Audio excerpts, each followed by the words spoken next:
Il y a beaucoup de satisfaction sur le fonctionnement, la performance et la prestation de nos jeunes joueurs.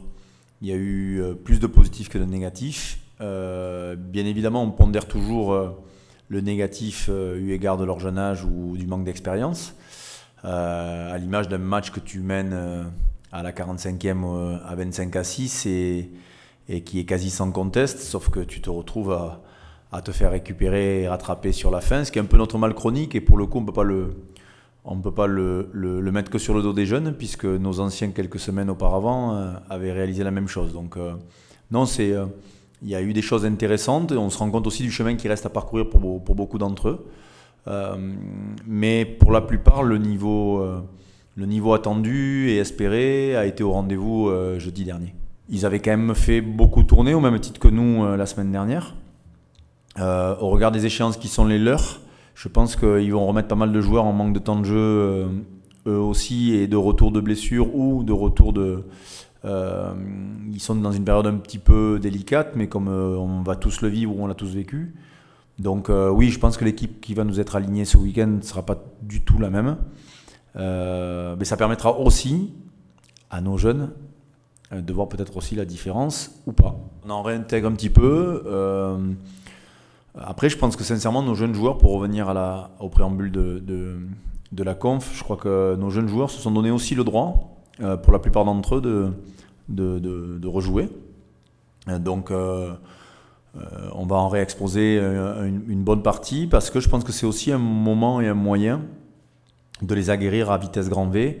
Et malheureusement, le format des compétitions, mais même s'il y a pas mal de consultations en ce moment, le format des compétitions des jeunes est quand même très pauvre en France.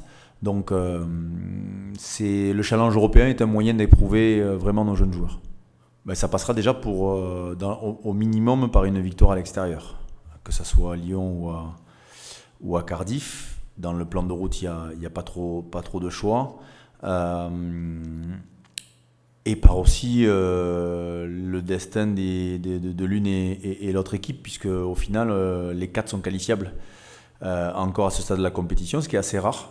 Mais au final, les 4 équipes restent qualifiables. C'est la difficulté de nos effectifs, avec des compétitions où chaque match a son importance, et donc on a peut-être un peu de difficulté à créer du turnover. On sait aussi qu'on a des absences prévues, programmées de nos internationaux, donc on est aussi obligé de gérer tout ça. Et puis il y a les états de forme.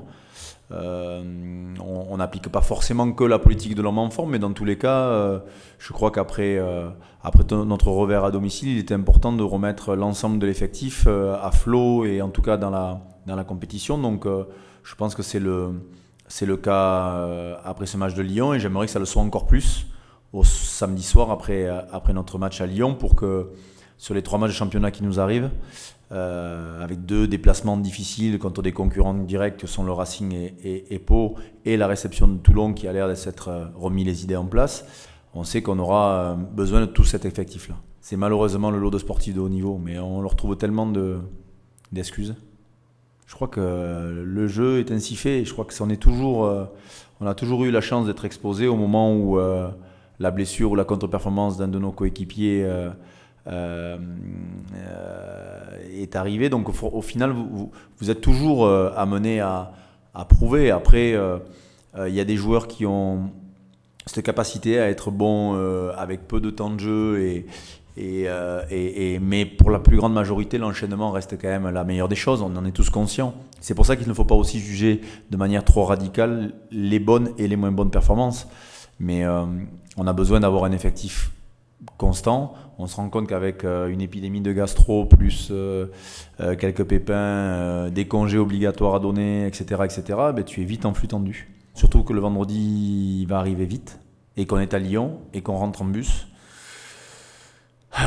Ouais, pas mal de contraintes sur ça. Ça, c'est le gros point noir de la programmation européenne. J'aurais bien aimé plutôt jouer jeudi ma deuxième confrontation, et je pense que Lyon aussi aurait bien aimé, mais malheureusement on ne nous a pas donné forcément le choix aux uns et aux autres.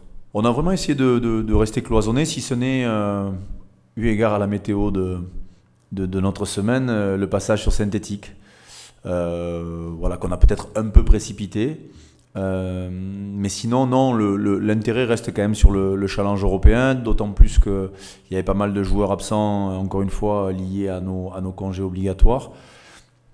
Dans l'ensemble, on va dire que le focus général est orienté sur la Coupe d'Europe, mais on peut difficilement dire aussi que notre esprit n'est pas tourné vers le championnat dans les 3 semaines qui vont arriver, ça c'est évident. J'ai reçu un appel de Serge Simon.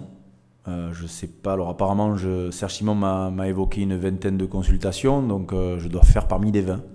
En tout cas, au moment où il m'a appelé. J'espère qu'il y en a eu après moi. Apparemment, il y en avait eu avant. Mais j'espère qu'il y en a eu après. Oui, après, les autopsies, vous le savez, c'est souvent quand la bête est morte. Hein. Non, moi je ne le pense pas. Hein.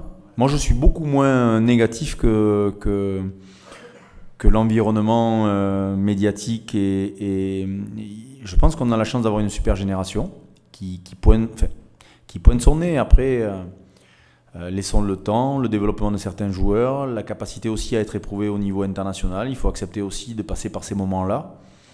Moi, vous savez, j'ai fait partie d'une équipe de France qui a été partie en tournée et qui n'avait jamais pris autant de points en 3 matchs. Et ça ne l'a pas empêché d'être 3 mois après finaliste de la Coupe du Monde. Donc,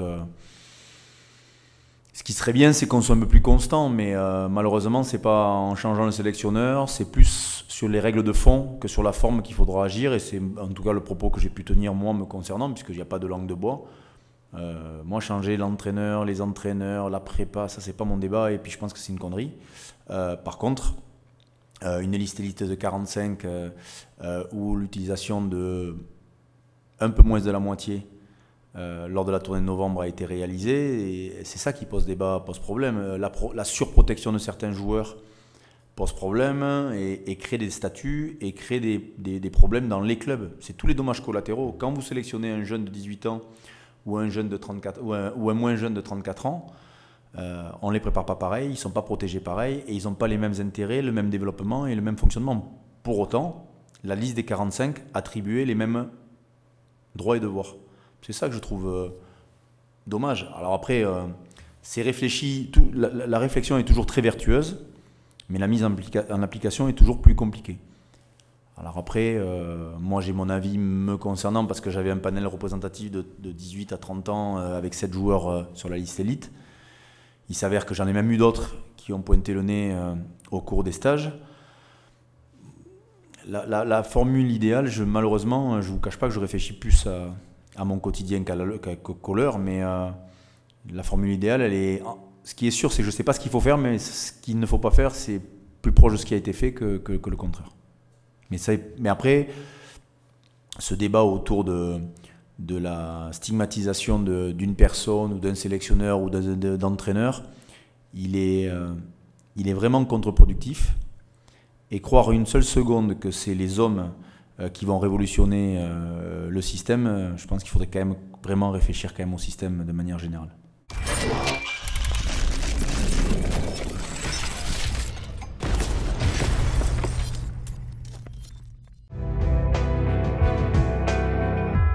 C'est le dernier match de l'année. Et 2017 s'achève par un sommet 100% rouge et noir.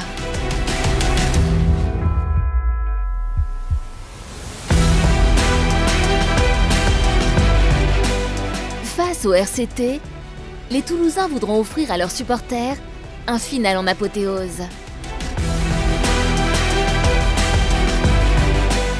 Stade Toulousain-Toulon, samedi 30 décembre, 20h45, stade Ernest Vallon.